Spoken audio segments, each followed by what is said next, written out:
Hi, my name's Tracy. I'm a chef here at Hy-Vee Waterfront. Been cooking for over 30 to 35 years. Previously, before Iowa City, I was in New Orleans, Kansas City, as well as Atlanta. There's so many delicious foods out there and so many ways to make them Larapin. Larapin is a southern expression used to describe excellent food. And in this series, I will share my knowledge and some great recipes that will not only improve your skills in the kitchen, but also expand your knowledge of the foods you eat. Welcome to Larapin Cooking with Chef Tracy.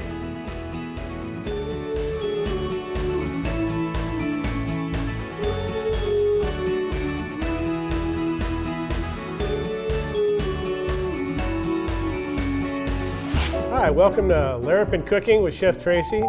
Today we're going to be making a holiday ham along with Brussel sprouts with maple and tahini and garlic cream potatoes. I hope you enjoy it. Let's get started with a cherry pineapple ham and a cherry pineapple glaze to go with that.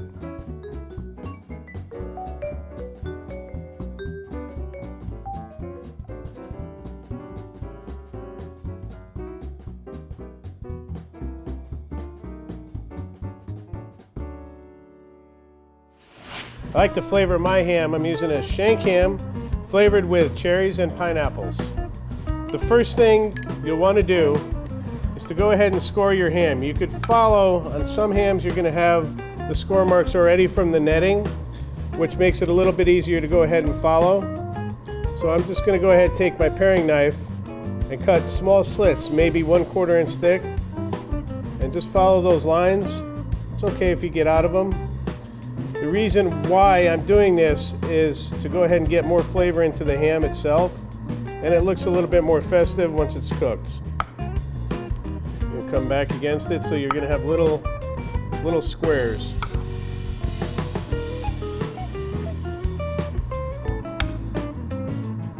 I've already done this side, so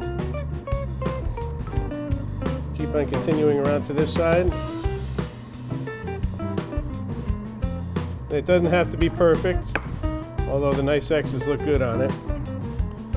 So this side's already done, and for garnish on top of the ham itself, this is for garnish and for flavor. I'm going to take a cherry with a pineapple and basically decorate the entire ham with that.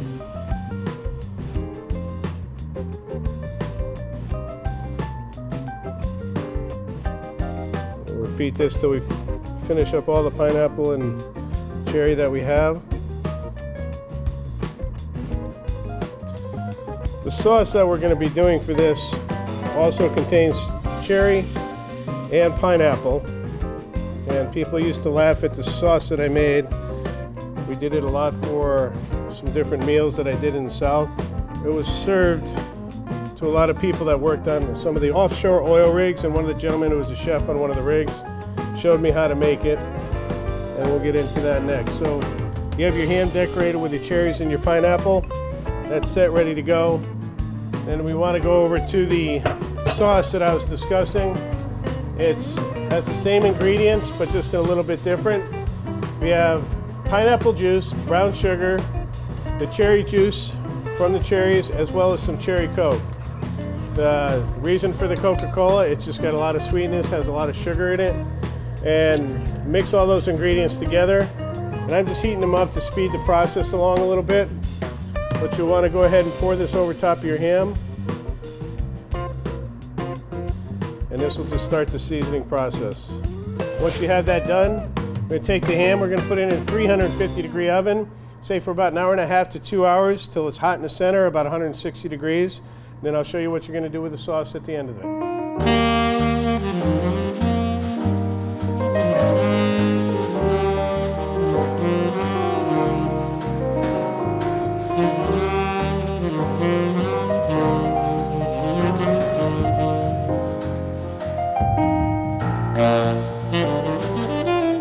So the next item we're going to be doing today is garlic cream potatoes. I kind of explain my little machine here. This is called a mandolin, and I'm going to be using this to go ahead and slice potatoes. Used a lot in professional kitchens. They're kind of expensive for the household, but you could go ahead and utilize a food processor or even a box grater with the slicer attachment to it. I'm just going to be using the razor sharp edge right here to go ahead and slice slice my potatoes. I have four russet potatoes peeled, and I'm just going to be taking them and slicing them on the mandolin. You can see the size. I'm going to go pretty thin on them.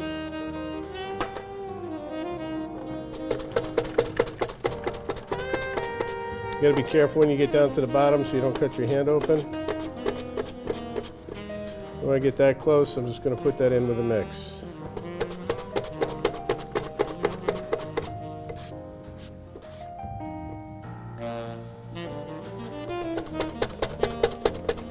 This is an alternative to scallop potatoes. You don't have to make the roux. It's a little bit richer. I think it tastes better, but you can celebrate every once in a while. You don't want to necessarily have creamed potatoes all the time, but for the holidays, it goes great with the Christmas ham. It's got the nice creaminess and the garlic to go with the salty on the ham.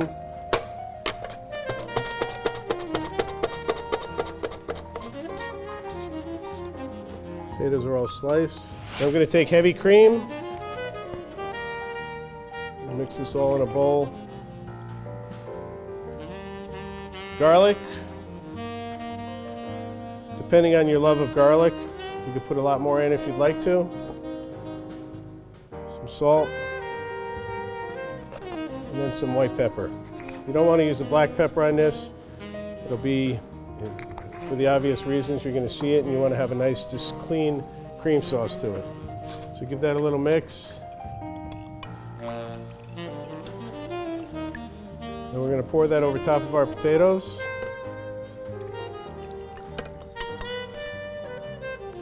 You want to stir this in. The main thing, you don't want to cut your potatoes up ahead of time. You want your potatoes to be cut right before you're ready to mix them. So you have the starches that are going to go ahead and react with the cream and thicken up basically the cooking liquid that the potatoes are going to cook in. You can take this, put it into a lightly greased baking dish.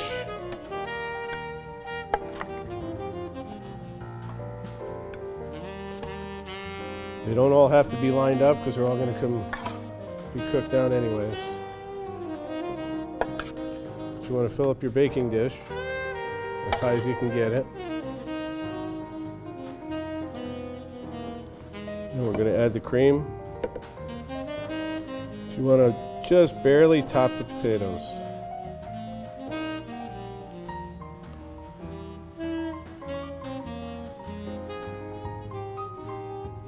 So it works out to about 3 potatoes, 2 cups of cream, a couple tablespoons of garlic.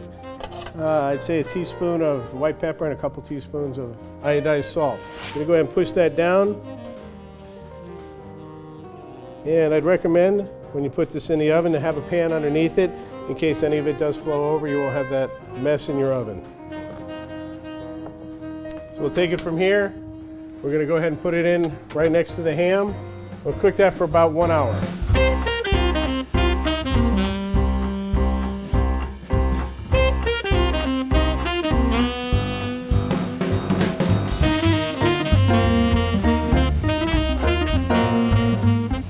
So the first thing you want to do is take your Brussels sprouts. You'll go ahead and trim the bottom off, take the excess leaves off that don't look too nice, and then cut them in half.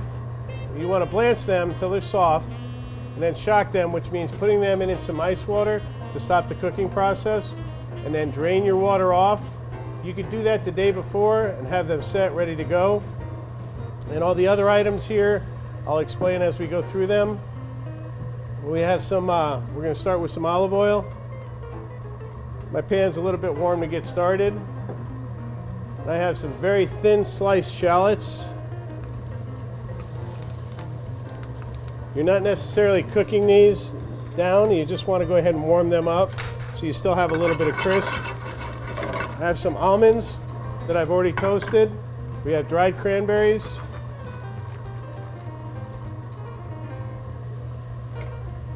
I'll take a little bit of lemon juice.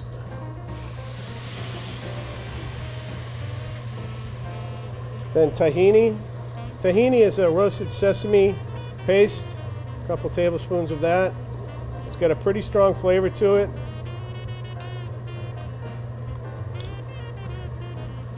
little Dijon mustard, and some maple syrup.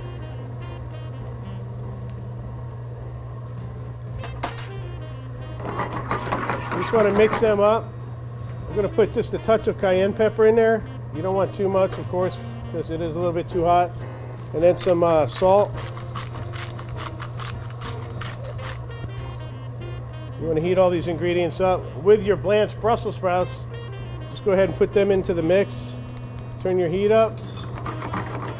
You're just going to toss them around until they're all coated and heat it all the way through. This will probably take about 5-10 minutes to go ahead and do that.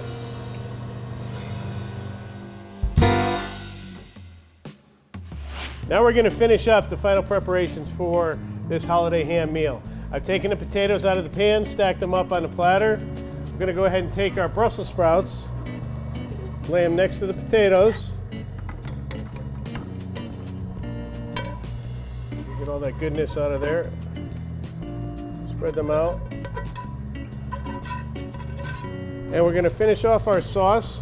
What I've done already is taken some cornstarch and a little bit of water called a slurry. Mix that together. I took the sauce that was underneath the ham and put that back into a pot. Now I'm just going to put that in with the sauce, let it thicken up. Now while that's cooking, I'm going to come over to the ham, break this down a little bit. Now you have a bone that goes all the way through this. The best way I find is to go for the ham is to go down and just get a nice, almost a roast piece. I call it a roast. A nice thick piece off of there first, and depending on how thick you want your slices, just try to keep them together to look nice.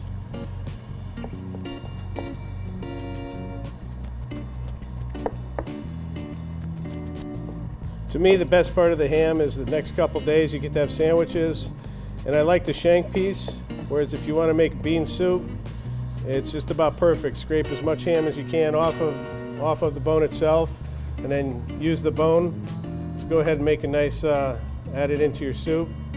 White bean soup, whatever kind of beans you care for. Now I'm going to spread that out.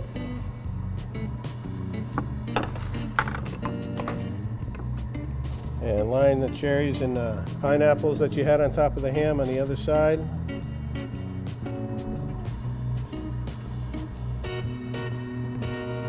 And now we're going to finish it off with the sauce. It's thickened up nicely. We're just going to pour that over top of the ham. Put it off to the side a little bit. Goes well with the cherry and the pineapples. And you can bring this out. Go ahead and set it on the Christmas table. You don't have 3 different plates. I like to have it on a nice platter. So you just pass one platter along and it's a lot easier for everybody to eat. Well, here you go. Here's your holiday ham. I hope you enjoy. So here we have ham with a pineapple cherry glaze, garnished with pineapples and cherries as well. Brussels sprouts with maple, tahini, cranberries and almonds, and a garlic cream potatoes. This is Chef Tracy with Larapin Cooking from Public Access TV, Iowa City, Channel 18.